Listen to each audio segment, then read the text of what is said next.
Tesla Model Y driver survives deadly construction accident.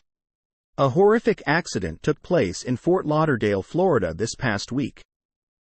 During rush hour traffic on the SE 3rd Avenue Bridge, a Tesla Model Y and what appears to be a Pontiac Vibe were crushed by part of a construction crane that plummeted to the ground just as they were crossing the downtown bridge. The massive piece of debris first hit the Model Y's hood, then lurched forward and struck the Pontiac, completely flattening both the hood of the Tesla and the passenger side of the Pontiac. The occupants of both vehicles were lucky to have survived the incident, but Jorge de la Torre, a 27-year-old construction worker at the site, was tragically killed. Model Y owner Mark Sarrazin seemed to be feeling relief and adrenaline immediately following the accident.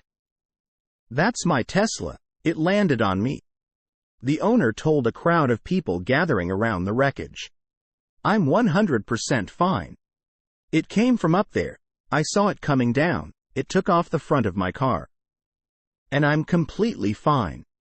According to the Fort Lauderdale Fire Rescue, a large section in the operation fell from an elevated position.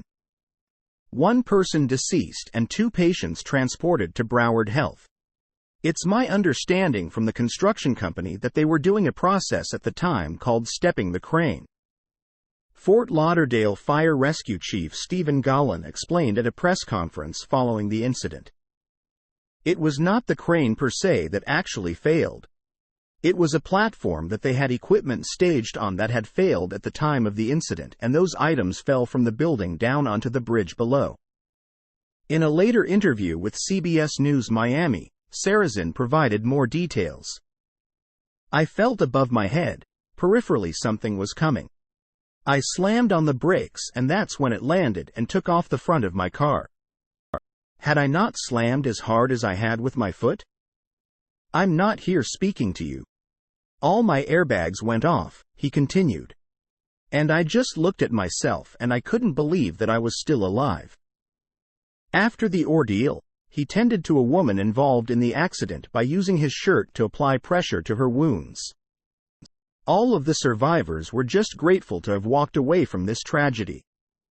"From this day forward," said Sarrazin, "I'm just happy to go home to my wife. I'm happy to go home to my family and to my friends."